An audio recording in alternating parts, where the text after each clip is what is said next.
تو میری عزیزہ، اسی بارے میں ایک واقعہ آپ کے سامنے رکھتی ہوں۔ ایک دفعہ ہمارے محمد مصطفیٰ صلی اللہ علیہ وآلہ وسلم مسجد نبوی میں تشریف لے گئے۔ حضرت ابوبکر صدیق رضی اللہ تعالیٰ عنہ نماز میں تھے اور بہت ہی آہستہ قرآن کو پڑھ رہے تھے، تلاوت کر رہے تھے۔ اور پھر حضرت عمر فاروق رضی اللہ تعالیٰ عنہ وہ تلاوت کر رہے تھے۔ بہت ہی کتاب ہوتی ہے، ہونٹ بند اور یوں دیکھ کے اس کو دیکھ رہی ہوتی ہے۔ پوچھتے ہیں میری بیوی یہ آپ قرآن پڑھ رہی ہو؟ کہتی ہاں میں دل دے وچ ہی پڑھ دی ہوں۔ تو میری عزیز بہنوں بیٹیوں، دل دے وچ پڑھنا یہ تلاوت نہیں ہے، ایک مطالعہ ہے، دیکھ کے آنکھوں سے ہو رہا ہے۔ لیکن قرآن پاک کی تلاوت کا جو ادب ہے، لحاظ ہے، محبت ہے، اس کو اتنا اونچا پڑھا جائے کہ اپنے کانوں کو تو کم از کم سن جائے۔ تو میری عزیزہ، اسی بارے میں ایک واقعہ آپ کے سامنے رکھتی ہوں۔ ایک دفعہ ہمارے محمد مصطفیٰ صلی اللہ علیہ وآلہ وسلم مسجد نبوی میں تشریف لے گئے۔ حضرت ابوبکر صدیق رضی اللہ تعالیٰ عنہ نماز میں تھے اور بہت ہی آہستہ قرآن کو پڑھ رہے تھے، تلاوت کر رہے تھے۔ اور پھر حضرت عمر فاروق رضی اللہ تعالیٰ عنہ وہ تلاوت کر رہے تھے بہت ہی بلند آواز میں، نماز نفل میں۔ تو میری عزیزہ، پھر آگے ایک طرف بلال حبشی رضی اللہ تعالیٰ عنہ تلاوت کر رہے تھے۔ میری عزیزہ، اسی طرح جب انہوں نے نماز پڑھ لی تو میرے محبوب صلی اللہ علیہ وآلہ وسلم نے حضرت ابوبکر صدیق سے پوچھا، اے میرے صدیق، آپ اتنی آہستہ کیوں قرآن کی تلاوت کر رہے تھے؟ وہ فرمانے لگے، اللہ کے نبی صلی اللہ علیہ وسلم، میں جس رب کو سنانا چاہ رہا تھا وہ تو سن ہی رہا تھا۔ اسماعت المنجانب، وہ میرے دل کی آواز کو، میری نیت کو سن رہا تھا۔ تو میری عزیزہ، اسی طرح حضرت عمر فاروق رضی اللہ تعالیٰ عنہ سے سوال کیا میرے محمد مصطفیٰ صلی اللہ علیہ وسلم نے کہ آپ اتنی بلند آواز سے تلاوت کر رہے تھے۔ انہوں نے فرمایا، اللہ کے نبی، میں شیطان کو بکا رہا تھا اور مسجد میں اکثر لوگ سوئے پڑے تھے، میں ان کو جگانے کی وجہ سے بلند آواز میں پڑھ رہا تھا کہ یہ بھی فائدہ لے لیں۔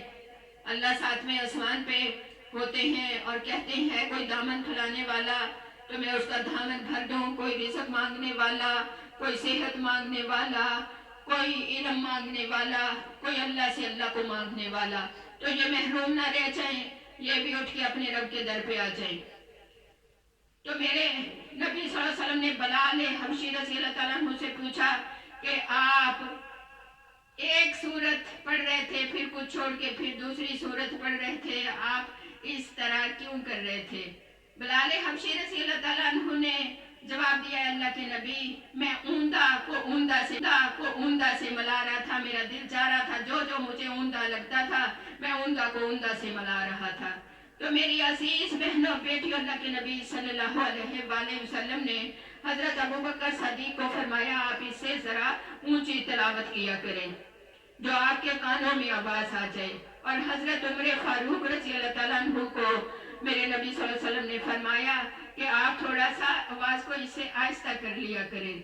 تو میری عزیزہ، اب یہاں تفویض پہ عمل کرنا جو ہے وہ باعث برکت ہے، باعث رحمت ہے، کیونکہ تجویز کی بدولت تفویض جو ہے وہ زیادہ افضل ہے، کیونکہ اللہ کے نبی صلی اللہ علیہ وسلم تربیت کر رہے تھے، سمجھا رہے تھے، ان کی بات کے مطابق عمل کرتے ہوئے تلاوت کرنا باعث رحمت بھی ہے، باعث برکت بھی ہے، باعث افضل بھی ہے۔ تو میری عزیز بہنوں بیٹیوں، اب قرآن پاک کو اپنی ہی من مرضی کی تلاوت سے اس کی تلاوت نہیں کرنی چاہیے، اس میں تجوید کا، خوبصورتی کا، ترنم کا دھیان رکھتے ہوئے اس کی تلاوت کریں تو اللہ بھی خوش ہوتے ہیں میری عزیزہ کہ انہوں نے حق ادا کرنے کی محنت میں لگے ہوئے ہیں۔ تو میری عزیزہ، تلاوت کرتے ہوئے میری عزیزہ جو ہے اس قدر خوبصورتی کے لیے محنت کرنی چاہیے کہ قاری سدیس عبدالرحمن سدیس کی آواز میں ہم تلاوت کرنے کی کوشش کریں، قاری باسط کی آواز میں ہم تلاوت کرنے کی کوشش کریں. قاری قاری عبداللہ بن مسعود کی آواز میں ہم تلاوت کرنے کی کوشش کریں. تو میری عزیزہ قرآن پاک جو ہے یہ دل کے غموں کو مٹا دینے والی کتاب ہے. پھر جو سرور ملتا ہے وہ میری عزیزہ اپنی من مرضی اپنی تجویز پہ چلنے سے نہیں ملتا. پہلے دیکھیں ہمارے اسراف جو تھے وہ اس قدر کھو کے قرآن میں کھوتے تھے دنیا کی خبر نہیں رہتی تھی. ہر کسی کو اللہ سے اللہ کا قرب لینے کی فکر ہوتی تھی. کوئی من میں رکھتا تھا کہ میرا اللہ دل کی آواز سن رہا ہے. کوئی من میں رکھتا تھا کہ شیطان دور چلا جائے اور سب فائدہ لے جائیں. کوئی من میں رکھ رہا تھا کہ میں اوندہ کو اوندہ سے ملا کے پڑھوں مزے لیتے تھے. تو میری عزیزہ آج ہمارا پڑھنا جو ہے وہ صرف مطالعہ کی طرح ہوتا ہے. آنکھیں بند اور منہ بند اور قرآن پاک ہاتھ میں لے کے بیٹھے ہیں. آج 10 پارے پڑھ لیے آج 5 پڑھ لیے. تو میری عزیزہ اس سے ہم فائدہ نہیں پا سکتے. میری عزیزہ اب اگلا جو ادب کا پہلو ہے وہ ہے کہ قرآن پاک کو سمجھ کر رو کر پڑھو کیونکہ قرآن میں ڈرایا ہی گیا ہے. اللہ تعالیٰ رونے سے دل کی طرف سے پڑھنے کو پسند فرماتے ہیں. تو میری عزیزہ دل ریزہ ہو جائے, دل سے آنکھوں سے رونا نہ آئے, آنسو نہ گرے, کم از کم دل کو رونے والا بنا لو, دل کو غمزدہ بنا لو. تو میری عزیز بہنوں بیٹیوں قرآن پاک کو اس انداز میں پڑھنا چاہیے کہ یا تو روز کا آدھا پارہ 1 پارہ یا پھر ہفتے میں قرآن ختم ہو جائے یا 2 ہفتوں میں یا مہینے میں اپنی روٹین بنا لینی چاہیے. یہ نہیں کہ کبھی پڑھ لیا کبھی نہ پڑھا, تو کبھی بند رہا کبھی کھول لیا. تو میری عزیزہ اس طرح تو مزے نہیں ملتے.